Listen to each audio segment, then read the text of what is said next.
हमारे वीडियोस मसीहियों को ये समझाने और बताने के लिए बनाए जाते हैं कि प्रभु यीशु मसीह का दूसरा आगमन बहुत ही शीघ्र है और कैसे एक मसीही व्यक्ति को अपना जीवन बाइबल के अनुसार बिताना है। और उन लोगों के लिए भी बनाए जाते हैं जो जीवित और सच्चे परमेश्वर को खोज रहे हैं। किसी व्यक्ति या धर्म की आलोचना करना हमारा उद्देश्य बिल्कुल भी नहीं है।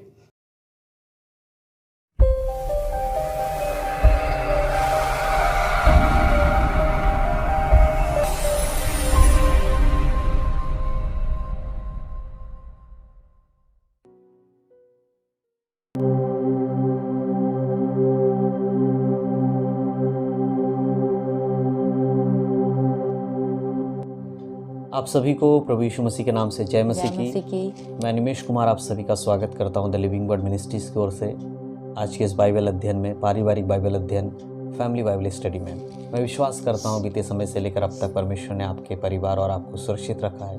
परमेश्वर के नाम की महिमा और परमेश्वर के नाम की स्तुति।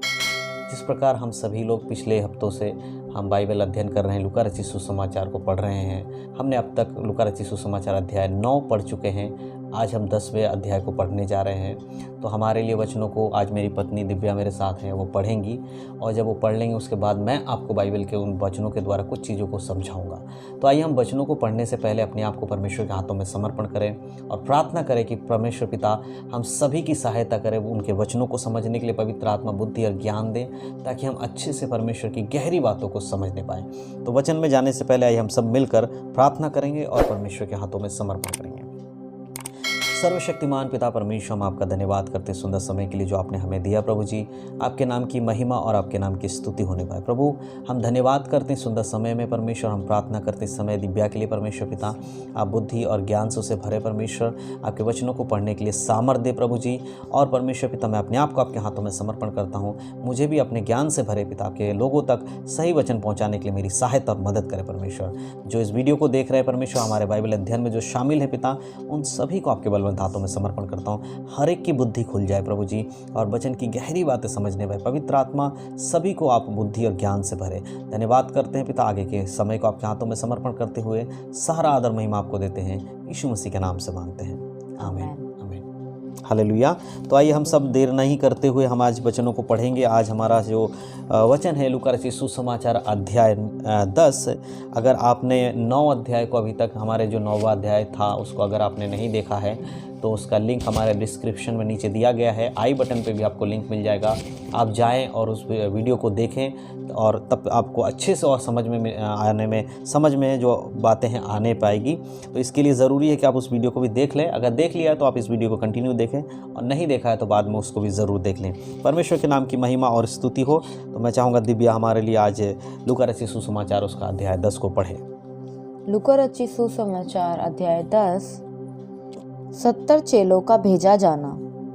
इन बातों के बाद प्रभु ने 70 और मनुष्य नियुक्त किए और जिस जिस नगर और जगह को वह आप जाने पर था वहाँ उन्हें 2-2 करके अपने आगे भेजा।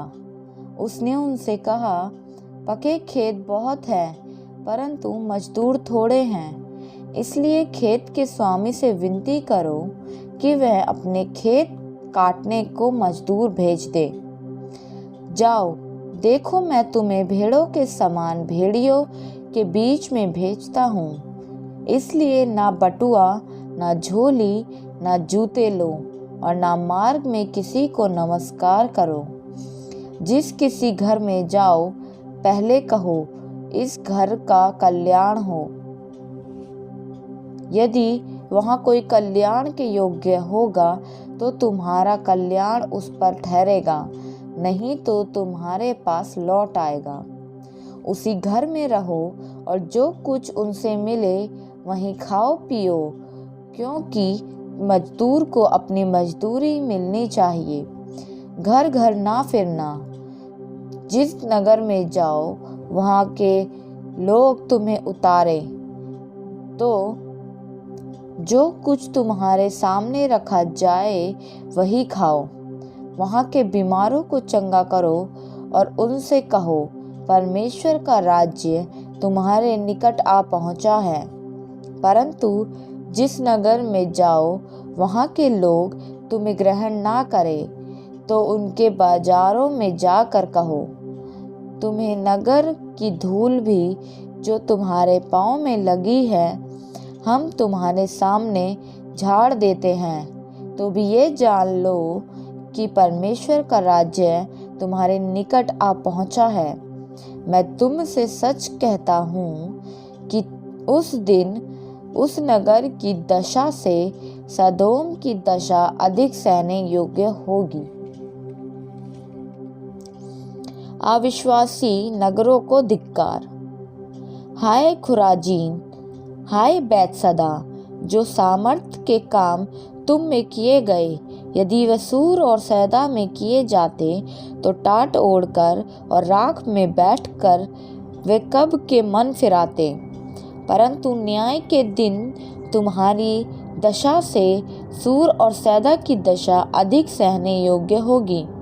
और हे कफरनहूम, क्या तू स्वर्ग तक ऊंचा किया जाएगा? तू तो अधोलोक तक नीचे जाएगा। जो तुम्हारी सुनता है वह मेरी सुनता है, और जो तुम्हें तुच्छ जानता है वह मुझे तुच्छ जानता है, और जो मुझे तुच्छ जानता है वह मेरे भेजने वाले को तुच्छ जानता है। 70 चेलों का लौटना। वे 70 आनंद करते हुए लौटे और कहने लगे, हे प्रभु, तेरे नाम से दुष्ट आत्मा भी हमारे वश में है। उसने उनसे कहा, मैं शैतान को बिजली के समान स्वर्ग से गिरा हुआ देख रहा था। देखो, मैंने तुम्हें सांपों और बिच्छुओं को रौंदने का और शत्रु की सारी सामर्थ पर अधिकार दिया है, और किसी वस्तु से तुम्हें कुछ हानि ना होगी। तो इससे अधिक आनंदित मत हो कि आत्मा तुम्हारे वश में है, परंतु इससे आनंदित हो कि तुम्हारे नाम स्वर्ग पर लिखे हैं। यीशु का आनंदित होना। उसी घड़ी वह पवित्र आत्मा में होकर आनंद से भर गया और कहा, हे पिता, स्वर्ग और पृथ्वी के प्रभु, मैं तेरा धन्यवाद करता हूँ कि तूने इन सब बातों को ज्ञानियों और समझदारों से छिपा रखा और बालकों पर प्रकट किया। हाँ हे पिता, क्योंकि तुझे यही अच्छा लगा। मेरे पिता ने मुझे सब कुछ सौंप दिया है, और कोई नहीं जानता कि पुत्र कौन है, केवल पिता, और पिता कौन है यह भी कोई नहीं जानता, केवल पुत्र के, और वह जिस पर पुत्र उसे प्रकट करता है चाहे।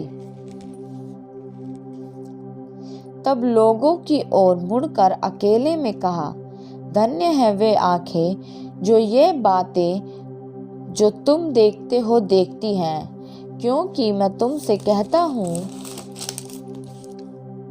कि बहुत से भविष्यद्वक्ताओं और राजाओं ने चाहा कि जो बातें तुम देखते हो देखें पर ना देखी, और जो बातें तुम सुनते हो सुने पर ना सुनी।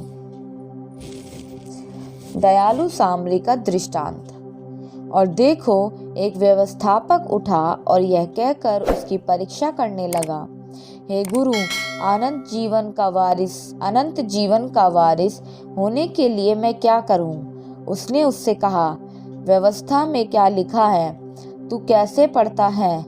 उसने उत्तर दिया, तू प्रभु अपने परमेश्वर से अपने सारे मन और अपने सारे प्राण, अपनी सारी शक्ति, अपनी सारी बुद्धि के साथ प्रेम रख, और अपने पड़ोसी से अपने समान प्रेम रख। उसने उससे कहा, तूने ठीक उत्तर दिया, यही कर तो तू जीवित रहेगा। परंतु उसने अपने आप को धर्मी ठहराने की इच्छा से यीशु से पूछा, तो मेरा पड़ोसी कौन है? यीशु ने उत्तर दिया, एक मनुष्य यरूशलेम से यरीहो को जा रहा था कि डाकुओं ने घेर कर उसके कपड़े उतार लिए और मार पीट कर उसे अधमरा छोड़कर चले गए। और ऐसा हुआ कि उसी मार्ग से एक याजक जा रहा था। परंतु उसे देख के कतरा कर चला गया। इसी रीति से एक लेवी उस जगह पर आया, वह भी उसे देख के कतरा कर चला गया। परंतु एक सामरी यात्री वहां आ निकला और उसे देखकर तरस खाया। उसने उसके पास आकर उसके घाव पर तेल और दाख रस डालकर पट्टियां बांधी और अपनी सवारी पर चढ़ाकर सराय में ले गया और उसकी सेवा टहल की। दूसरे दिन उसने 2 दिनार निकालकर सराय के मालिक को दिए और कहा, इसकी सेवा टहल करना और जो कुछ तेरा और लगेगा वह मैं लौटते पर तुझे भर दूंगा। अब तेरी समझ में जो डाकुओं में गिर गया था, इन तीनों में से उसका पड़ोसी कौन ठहरा? उसने कहा, वही जिसने उस पर दया की। यीशु ने उससे कहा, जा तू भी ऐसा ही कर। मार्था और मरियम के घर यीशु।